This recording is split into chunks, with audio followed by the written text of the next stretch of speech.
इस वीडियो में हम आपको 100 क्वेश्चन का एनालाइज कराएंगे, जिसमें से 80 क्वेश्चन है एक गारंटी है जो आपके एग्जाम पेपर में आएगा। तो पूरे वीडियो को लास्ट तक देखिएगा। वीडियो पसंद आए तो लाइक कीजिएगा, अगर चैनल पर नए आए हैं तो सब्सक्राइब कीजिएगा।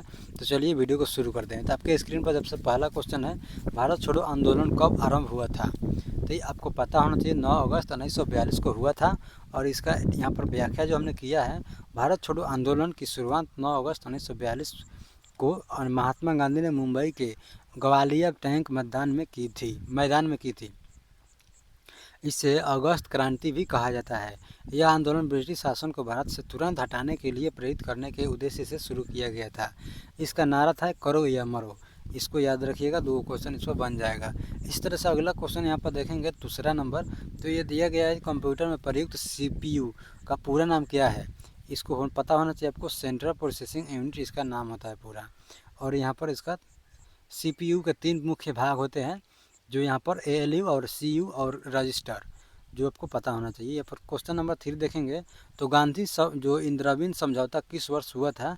तो ये आपको 1931 में हुआ था। और इसका आंसर हमने यहाँ पर दिया है। यहाँ पर व्याख्या भी हमने किया है, जो आपको जो गांधी इंदिराविन समझौता 5 मार्च 1931 को हुआ था।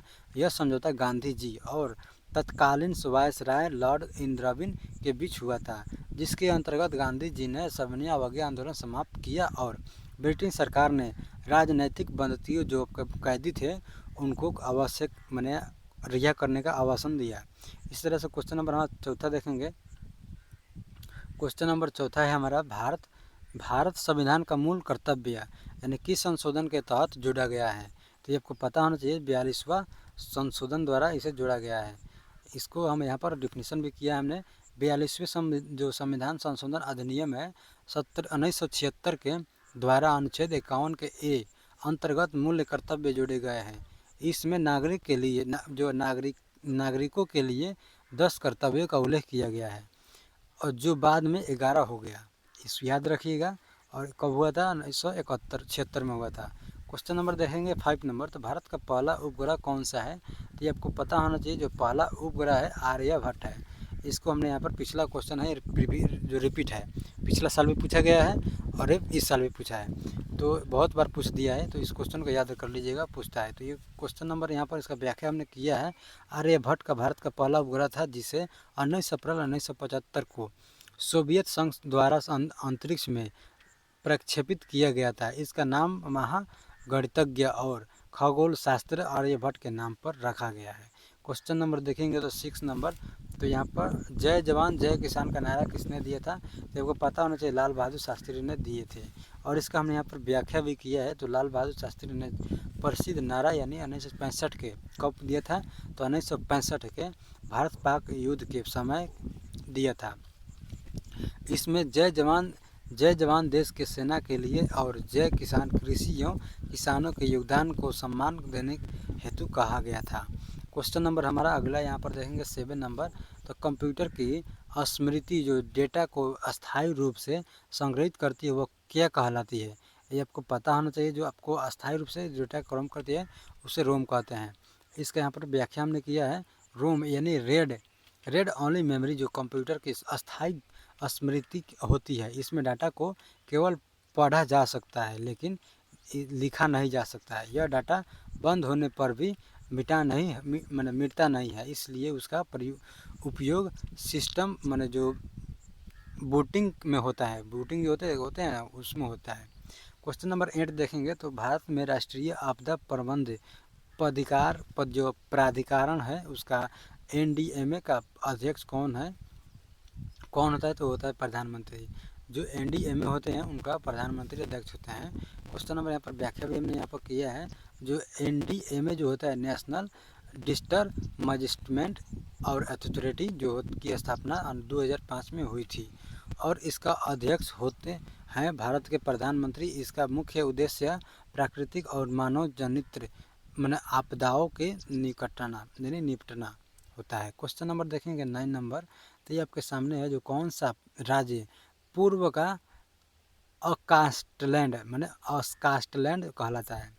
जो आपको पता होना चाहिए, अस्कास्टलैंड जो होता है मेघालय होता है। जो यहाँ पर मैंने व्याख्या किया है, मेघालय को पूर्व का अस्कास्टलैंड कहा जाता है। क्योंकि इसका प्राकृतिक सुंदरता और हरियाली यूरोप के स्कॉटलैंड से मिलती जुलती हैं। इसमें जो चेरापूंजी और शिलांग जैसे मनोहारिक स्थल है। क्वेश्चन नंबर देखेंगे 10 नंबर, तो आपको कहा गया है विश्व जल दिवस कब मनाया जाता है? 22 मार्च को मनाया जाता है विश्व जल दिवस। इसको कब यहाँ पर जो 22 मार्च को हर वर्ष विश्व जल दिवस वर्ल्ड वार डे मनाया जाता है, वर्ल्ड वाटर डे मनाया जाता है, सॉरी। और इसका उद्देश्य जल संरक्षण के प्रति जागरूकता फैलाना। यह जो संयुक्त राष्ट्र द्वारा 1993 से आरंभ किया गया था। कब किया गया था? 1993 से। इसको याद रखिएगा, इस पर एक क्वेश्चन बन जाएगा। क्वेश्चन नंबर देखेंगे तो आपको 11 नंबर है, हरित क्रांति यानी ग्रीन रेवोल्यूशन भारत के किसके प्रयासों से आई है? तो याद होना चाहिए आपको, प्रयासों से आई है एम.एस. स्वामीनाथन जो 1960 के दशक में हुई, जिससे कृषि उत्पादन में भारी वृद्धि हुई। और इसके पीछे मुख्य भूमिका डॉक्टर एम.एस. स्वामीनाथन की, जिन्होंने उन्नत बीज, सिंचाई और खादों का प्रचार किया। इसमें भारत खाद्यान्न उत्पादन में आत्मनिर्भर बना। क्वेश्चन नंबर देखेंगे 12 नंबर, तो ये आपके सामने है। तो क्वेश्चन नंबर 12 नंबर देखेंगे तो यहाँ पर भारत रत्न पुरस्कार किस क्षेत्र में दिया जाता है? तो भारत रत्न पुरस्कार जो आपको जो यहाँ पर जो देखेंगे किसी भी क्षेत्र में उत्कृष्ट सेवा के लिए नहीं, खेल, सिनेमा, विज्ञान, तो यहाँ पर जो है आपको दिया गया है किसी भी क्षेत्र में उत्कृष्ट सेवा के लिए होता है। यहाँ पर व्याख्या हमने किया, भारत रत्न भारत का सर्वोच्च नागरिक सम्मान है जो किसी भी क्षेत्र में माने असाधारण और सर्वोच्च योगदान के लिए दिया जाता है, चाहे वह कला, साहित्य, विज्ञान, सार्वजनिक सेवा या खेल हो। क्वेश्चन नंबर देखेंगे 13 नंबर, एक क्वेश्चन रिपीट है, पिछला साल भी दूसरा साल भी हर साल पूछता है ये। तो यहाँ पर 13 नंबर क्वेश्चन देखेंगे तो राज्यसभा में सदस्यों का कार्यकाल कितने वर्ष होता है? तो आपको पता ही है 6 साल होता है यहाँ जो राज्यसभा में होता है। और यहाँ पर व्याख्या हमने किया है जो राज्यसभा भारत के संसद का उच्च सदन है, उसके सदस्यों का कार्यकाल 6 वर्षों का होता है, परंतु हर 2 वर्ष बाद 1/3 सदस्य मैंने रिटायर होते हैं, जिससे यह सदन अस्थायी बना रहता है। जो 1/3 होते हैं हर साल मैंने 2 साल पर हटते रहता है। और मानव शरीर का सबसे बड़ी ग्रंथि कौन सी है? तो यकृत है, ये पता ही है आपको, जो लीवर बोलते हैं। जैसे यह पाचन में सहायता, पित्त रस यानी बिल का निर्माण करता है और शरीर के विषैले पदार्थों को बाहर निकलने में मदद करता है। क्वेश्चन नंबर देखेंगे अगला हमारे सामने है, तो यहाँ पर प्रश्न नंबर 15,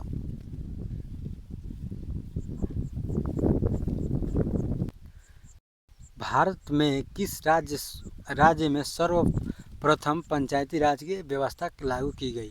तो ये आपको पता होना चाहिए, जो है राजस्थान में हुई थी। और ये राजस्थान में हुई थी। भारत में सबसे पहले पंचायती राज व्यवस्था को 2 अक्टूबर 1959 को राजस्थान के नागौर जिले में लागू किया गया था। यह ग्रामीण स्वराज की दिशा में एक क्रांतिकारी कदम था। क्वेश्चन नंबर देखेंगे 16 नंबर, तो यहाँ पर जो HTML का उपयोग किसके लिए किया जाता है? तो ये आपको पता होना चाहिए। HTML का उपयोग जो है यहाँ पर पेज डिजाइनिंग में होती है। जो आपको पेज होता है ना, वेब पेज में डिजाइनिंग में की जाती है। इस क्वेश्चन नंबर यहाँ पर हमने पूरा डिफिनीशन किया है। यहाँ पर जो HTML यानी हाइपर टेक्स्ट मार्कअप जो लैंग्वेज का उपयोग वेबसाइट और वेब पेज बनाने के लिए किया जाता है। यह वेब का ढांचा तय करता है और ब्राउज़र को बताता है कि कौन सा सामग्री कहां और कैसे प्रदर्शित करनी है।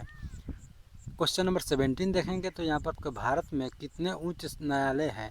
तो ये तो है 25, जो हाई कोर्ट बोले जाते हैं, तो ये है 25 है, 25 नंबर है। और यहाँ पर उसका हमने क्या डिफिनीशन किया है, तो 2023 तक भारत में कुल 25 उच्च न्यायालय हैं जो विभिन्न राज्यों के और केंद्र शासित प्रदेशों के नागरिक जो न्यायिक आवश्यकताओं को पूरा करती है।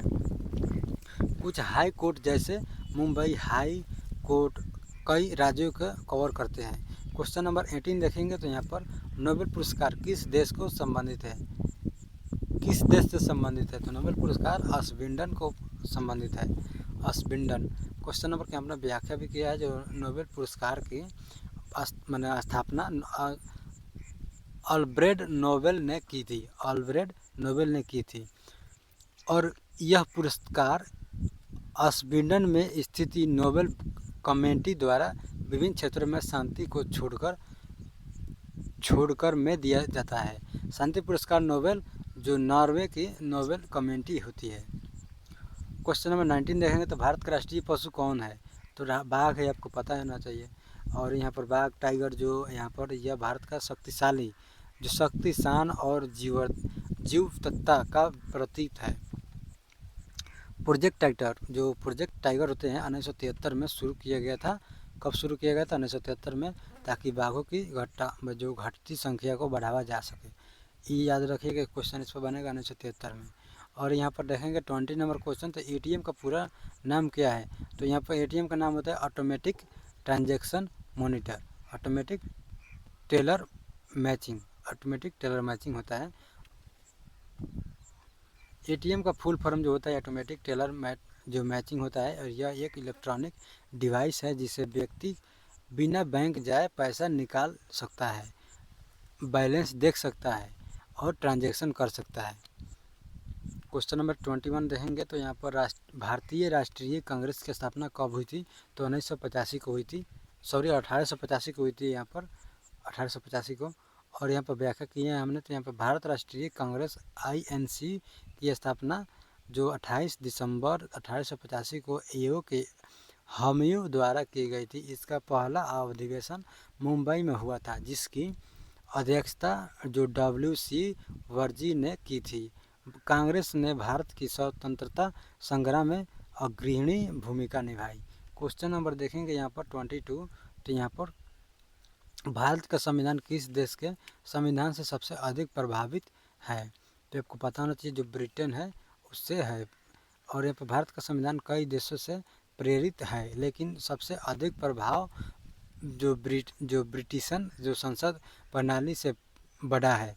जो यहाँ पर संसदीय प्रणाली, कानून निर्माण प्रक्रिया और कार्यपालिका की जिम्मेदारी और जैसे और पहलू ब्रिटिशन जो मॉडल पर आधारित होती है, और साथ ही कुछ आधारित अमेरिका से संघीय ढांचा जो कनाडा से लिया गया है। क्वेश्चन नंबर देखेंगे 23, तो यहाँ पर भारत की सबसे बड़ी नदी कौन सी? तो ये गंगा है, आपको पता होना चाहिए, जिसकी यहाँ पर लंबाई 2525 किलोमीटर है, जो उत्तराखंड में से निकलकर बांग्लादेश की खाड़ी में गिरती है। यह नदी भारत का जो आधे से ज़्यादा हिस्से को सिंचाई और जो पेयजल देती है। क्वेश्चन नंबर देखेंगे 24, तो यहाँ पर भारत का पहला राज्यपाल कौन थी? तो सरोजिनी नायडू है, यहाँ पर अपने दिया गए 25 अगस्त 1947 के बाद यह पद ग्रहण किया गया था।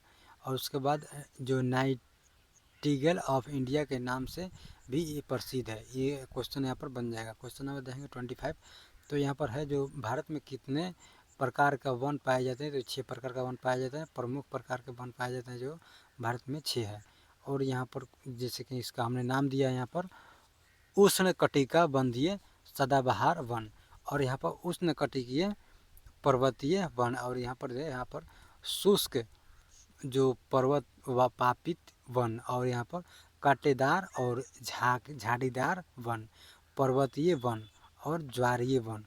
जो यहाँ पर भारत की भौगोलिक विविधता के कारण यह वनस्पति भी विविध रूपों में पाई जाती है। क्वेश्चन नंबर रहेंगे 26, तो यहाँ पर एक क्वेश्चन को पूरा याद रखिएगा, 6 को, इस पर क्वेश्चन बन सकता है। तो अगला क्वेश्चन है 26 नंबर, तो UNICEF जो किसके संबंधित सदस्य है? तो आपको पता होना चाहिए, बाल कल्याण है जो उससे संबंधित है। यहाँ पर दिया है यूनिसेफ, यानी यूनाइटेड नेशनल जो इंटीग्रेशनल और चिल्ड्रेंस इमरजेंसी फंड जो है एक संयुक्त राष्ट्र की एजेंसी है जो बच्चों के स्वच्छता, पोषण, शिक्षक और कल्याण के लिए कार्य करती है। इसकी स्थापना 1946 में की गई थी और यह भारत के सम्मेलन कई देशों से सक्रिय है। क्वेश्चन नंबर देखेंगे 27 नंबर, तो यहाँ पर कंचनजंगा पर्वत किस राज्य में स्थित है? ये आपको पता होना चाहिए, जो कंचनजंगा है तो सिक्किम में यह है। वहाँ पर बहुत जो कंचनजंगा है वहाँ पर है। और यहाँ पर कंचनजंगा भारत के सबसे ऊंची और विश्व की तीसरी सबसे ऊंची चोटी है कंचनजंगा। याद रखिएगा। और यहाँ पर सिक्किम और नेपाल के सीमा पर स्थित है और इसकी ऊंचाई लगभग 8,586 मीटर है। 8,586 मीटर है। यह पर्वत धार्मिक रूप से भी सिक्किम में पूजनीय माना जाता है। क्वेश्चन नंबर यहाँ पर देखेंगे 28 नंबर। तो यहाँ पर है जो आपको भारत की पहली महिला प्रधानमंत्री इंदिरा गांधी थी। और यहाँ पर इसका हमने यहाँ पर पूरा डिफिनेशन दिया। क्वेश्चन बहुत बार पूछ दिया है। 29 नंबर क्वेश्चन देंगे तो भारत में राष्ट्रीय आय की गणना कौन करता है। आय की गणना होता है केंद्र सांख्यिकी कार्य होते हैं CSO करते हैं। केंद्रीय सांख्यिकी कार्य जो CSO करते हैं। व्याख्या हमने किया है जो सेंट्रल स्टैटिस्टिक्स ऑफिस होते हैं जो भारत में राष्ट्रीय आय GDP और अन्य आर्थिक आंकड़ों की गणना करता है। यह सांख्यिकी और कार्यक्रम जो क्रियान्वयन मांगल्य जो होता है मंत्रालय के अंतर्गत आता है। क्वेश्चन नंबर देखेंगे यहाँ पर 30 नंबर क्वेश्चन। तो ब्लूटूथ तकनीकी का उपयोग किस लिए होता है। तो यहाँ पर आपको पता होना चाहिए, कंप्यूटर से पूछा गया है। तो आपको फाइल ट्रांसफ़र और वायरलेस डिवाइस जो कनेक्शन होते हैं उसके लिए किया जाता है। यहाँ पर ब्लूटूथ एक वायरलेस तकनीक है जिसका उपयोग छोटे दूर पर उपकरणों को जोड़ने और फाइल ट्रांसफ़र करने में होता है। इसका उपयोग जो हेडफोन, माउस और कीबोर्ड और स्मार्टफोन आदि में होता है। ये आपको पता ही है ब्लूटूथ के बारे में। तो यहाँ पर 31 क्वेश्चन आएंगे। तो भारत में पहली जनगणना कब हुई थी। तो आपको पता होना चाहिए। पहली जनगणना जो हुई थी 1872 को हुई थी। व्याख्या, भारत में पहली जनगणना 1872 को हुई थी, ब्रिटिश शासन के दौरान हुई थी, परंतु यह पूर्ण रूप से संगठित और व्यवस्थित गणना 1881 में हुई। इसके बाद हर 10 साल के जनगणना होती है। तो यहाँ पर देखेंगे 32 नंबर क्वेश्चन।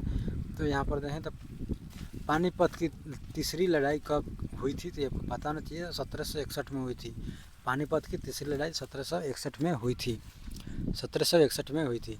क्वेश्चन नंबर यहाँ पर व्याख्या हमने की है जो 1761 में जो पानीपत की तीसरी लड़ाई हुई थी अहमद शाह अब्दाली और मराठे के बीच में। यह लड़ाई बहुत ही घातक रही जिसमें हजारों सैनिक और मारे गए और यह युद्ध मराठा साम्राज्य के लिए बड़ा झटका साबित हुआ। क्वेश्चन नंबर देखेंगे 33 में। तो इंटरनेट को नियंत्रण करने वाली कोई एकल संस्था है जो इसका नाम है। हाँ नहीं, केवल अमेरिका, केवल संयुक्त राष्ट्र, इसमें नहीं होगा। व्याख्या, इंटरनेट कोई एक एकल संस्था द्वारा नियमित नहीं किया जाता है। यह विभिन्न संगठन जैसे ICANN, IETF इस तरह के आदि द्वारा अलग अलग स्थानों पर नियंत्रित किया जाता है। यहाँ पर इंटरनेट है जो विकेंद्रीकृत जो होते हैं संचालन का कार्य करते हैं। 24 क्वेश्चन देखेंगे। तो रेड क्रॉस जो होते हैं, रेड क्रॉस संस्थान किस क्षेत्र से संबंधित है। तो आपको युद्ध में सहायता जो होता है, युद्ध में सहायता होता है उससे संबंधित है।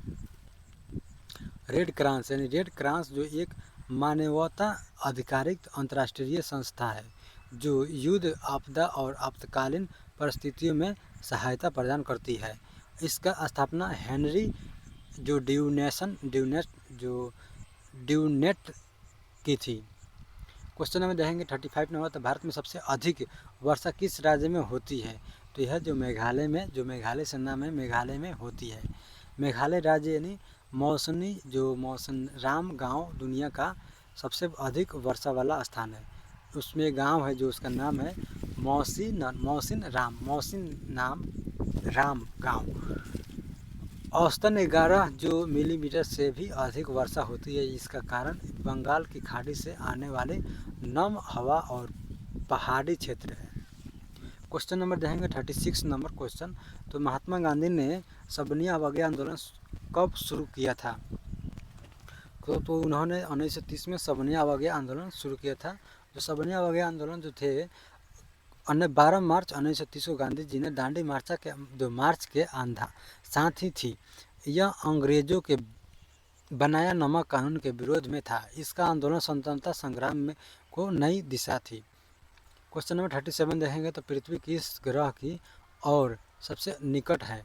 तो शुक्र है जो उसके निकट है और यहाँ पर ग्रह की ओर है। तो यहाँ पर देखेंगे तो यहाँ पर पृथ्वी का सबसे निकट ग्रह है। यह आकार जो संरचना और द्रव्यमान में भी पृथ्वी से काफ़ी जो समानता रखती है। कभी कभी इसे अर्थ जो ट्विन भी कहा जाता है। क्वेश्चन यहाँ पर देखेंगे तो 38 नंबर, भारत में पंचवर्षीय योजना की शुरुआत कब हुई थी? तो ये आपको 1951 में हुई थी। भारत में जो पंचवर्षीय योजना थी 1951 में यहाँ पर डिफिनीसन हमने किया है। तो 1951 से 1956 के बीच चलाई गई थी ये, और जिसका उद्देश्य कृषि विकास और सिंचाई था और सोवियत मंडल से प्रेरित थी। योजना आयोग द्वारा इसका संचालन किया गया था। और यहाँ पर देखें क्वेश्चन नंबर 39 नंबर, तो कंप्यूटर में प्रयुक्त सीपीयू का पूरा नाम क्या है? तो यह पूर्ण रूप क्या है? तो इसका जो देखेंगे सीपीयू का पूर्ण रूप, तो यहाँ पर मस्तिष्क कहा जाता है इसको। यह सभी गणनाएँ होते हैं और निर्देशक को प्रोसेसिंग करता है। यह कंप्यूटर की सबसे महत्वपूर्ण हार्डवेयर घटक है। और यहाँ पर देखेंगे 40 नंबर क्वेश्चन, भारत का सबसे बड़ा लोकसभा निर्वाचन क्षेत्र है, यानी क्षेत्र के आधार पर कौन सा है? तो लद्दाख है जो आपको भारत का सबसे बड़ा लोकसभा निर्वाचन क्षेत्र है। यहाँ पर जो आपको डिफिनेशन उन्होंने दिया है, भारत का सबसे बड़ा जो लोकसभा क्षेत्र है, यानी क्षेत्र के अनुसार क्षेत्रफल के हिसाब से जो यह हिमालय से ऊंचा वाले क्षेत्रों में फैला है और इसका भौगोलिक स्थिति इसे सबसे बड़ा बनाती है। क्वेश्चन नंबर देखेंगे 48 नंबर, तो भारत में राष्ट्रीय विज्ञान दिवस कब मनाया जाता है? तो ये आपको पता होना चाहिए, जो आपको 28 फरवरी को मनाया जाता है। और यहाँ पर व्याख्या हमने किया है, तो राष्ट्रीय विज्ञान दिवस हर साल 28 फरवरी को मनाया जाता है। इस दिन डॉक्टर CB रमन ने रमन प्रभाव की खोज की थी 1928, जिसके लिए उन्होंने 1930 में नोबेल पुरस्कार मिला। इस दिन का उद्देश्य विज्ञान के प्रति जन जागरूकता बढ़ाना है। क्वेश्चन नंबर 42 देखेंगे यहाँ पर, तो आपके सामने हरित क्रांति था अनाज उत्पादन बढ़ाना, यानी यहाँ पर देखेंगे तो यहाँ पर डिफिनेशन किया है, जो ग्रीन जो रिवोल्यूशन था उसका शुरुआती 1960 में उसके दशक में हुई थी, जिसका उद्देश्य गेहूँ व चावल जैसे खाद्यान्नों का उत्पादन बढ़ावा देना। डॉक्टर एम एस स्वामीनाथन को भारत में हरित क्रांति के जनक कहा जाता है। इससे भारत खाद्यान्न में आत्मनिर्भर बना। क्वेश्चन नंबर देखेंगे तो यहाँ पर 43, तो यहाँ पर भारत में राज्यपाल की नियुक्ति कौन करता है? तो आपको पता होना चाहिए, जो राष्ट्रपति होते हैं वो करते हैं। संविधान के अनुच्छेद 155 के अनुसार राज्यपाल की जो नियुक्ति जो राष्ट्रपति द्वारा की जाती है। राज्यपाल का राज्य का संविधान जो प्रमुख होता है और केंद्र सरकार का प्रतिनिधि भी है। क्वेश्चन नंबर 44 देखेंगे तो अशोक चक्र भारत में किसे दिया गया है? तो ये अशोक चक्र जो है नागरिक वीरता के लिए होती है। और यहाँ पर अशोक चक्र भारत के सर्वोच्च शांतिकाल वीरता पुरस्कार है। यह उन नागरिकों व सैनिकों को दिया जाता है जिन्होंने अपना प्राणों की परवाह किए बिना जो असाधारण साहस दिखाया है। शांति काल का परमवीर चक्र माना जाता है। क्वेश्चन नंबर 45 देखेंगे तो यहाँ पर निम्नलिखित में से कौन सा एक अस्थायी जल स्रोत है? तो अस्थायी जल स्रोत बर्फ पिघलने से बनी नदी। क्वेश्चन नंबर देखेंगे यहाँ पर व्याख्या भी की हमने, जो नदियाँ जो ग्लेशियर्स के पिघलने से बनती है, जैसे कि गंगा और यमुना ऊपरी धाराएं, वे मौसमी होती है। गर्मी में यह सक्रिय रहती है, लेकिन जब बर्फ जम जाती है तो प्रवाह जो धीमा हो जाती है, इसलिए इन्हें अस्थायी स्रोत कहा जाता है। क्वेश्चन नंबर देखेंगे 46 नंबर, तो RTI कानून का संबंध किससे है? तो RTI का संबंध जो है सूचना पाने का अधिकार है। तो क्वेश्चन नंबर यहाँ पर व्याख्या भी किया है, जो अधिनियम 2005 में लागू हुआ, जिसके तहत कोई भी नागरिक सरकारी विभागों से जानकारी मांग सकता है। इससे उद्देश्य पारदर्शिता और जो जवाबदेही बढ़ाना है। क्वेश्चन नंबर देखेंगे 47 है, तो भारत का राष्ट्रीय पंचांग कौन सा है? राष्ट्रीय पंचांग संवत है, शंख संवत है, जिसे कैलेंडर के माध्यम कैलेंडर कहते हैं, तारीख कहते हैं, गत्ते कहते हैं। शक संवत को भारत सरकार ने 1957 में राष्ट्रीय पंचांग के रूप में अपनाया। इसका उपयोग सरकारी जैसे दस्तावेज और कैलेंडर में होता है। इसका प्रारंभ 18वीं सदी ईस्वी से माना जाता है। क्वेश्चन नंबर 48 देखेंगे तो बायोडाइटो सर्विस का क्या अर्थ है? तो यह था उसका बायोडाइट सर्विस का अर्थ था यहाँ पर जीवों और पौधों की विविधता। क्वेश्चन नंबर देखेंगे यहाँ पर, इसका हमने व्याख्या भी किया है। तो बायोडाइवर्सिटी होती है, बायोडाइवर्सिटी उसका अर्थ होता है किसी क्षेत्र में पाई जाने वाली विभिन्न प्रकार की वनस्पति, जीव जंतु जो सूक्ष्म जीव की विविधता और यह परिस्थिति संतुलन बनाए रखने में अहम भूमिका निभाती है। क्वेश्चन नंबर देखेंगे 49 नंबर, तो भारत जो प्रधानमंत्री जन धन योजना का मुख्य उद्देश्य क्या है? तो यह बैंकिंग सुविधा तक सब तक पहुंचना। यहाँ पर व्याख्या हमने किया है। PMJY जो है PMJDY की शुरुआत 28 अगस्त 2014 को हुई थी। इसका मुख्य उद्देश्य हर घर नागरिक को बैंक खाता, रुपे कार्ड या बीमा और वित्तीय सेवा प्रदान करना, ताकि आर्थिक समावेशन हो सके। 15 नंबर क्वेश्चन देखेंगे तो भारत में सबसे पुराना सभ्यता कौन सी मानी जाती है? तो यह है हड़प्पा सभ्यता। इसका हमने यहाँ पर डिफिनीशन किया। हड़प्पा सभ्यता यानी इंडस वैली सिविलाइजेशन भारत की सबसे प्राचीन और विकसित सभ्यता मानी जाती है। यह सभ्यता लगभग 3300 ईस्वी से 1300 ईसा पूर्व तक फैली थी। क्वेश्चन नंबर, इसे सिंधु घाटी सभ्यता भी कहा जाता है। इसके नगर नियोजन, जल निकास और व्यापार की प्रणाली अत्यधिक आधुनिक थी। क्वेश्चन नंबर 51 देखेंगे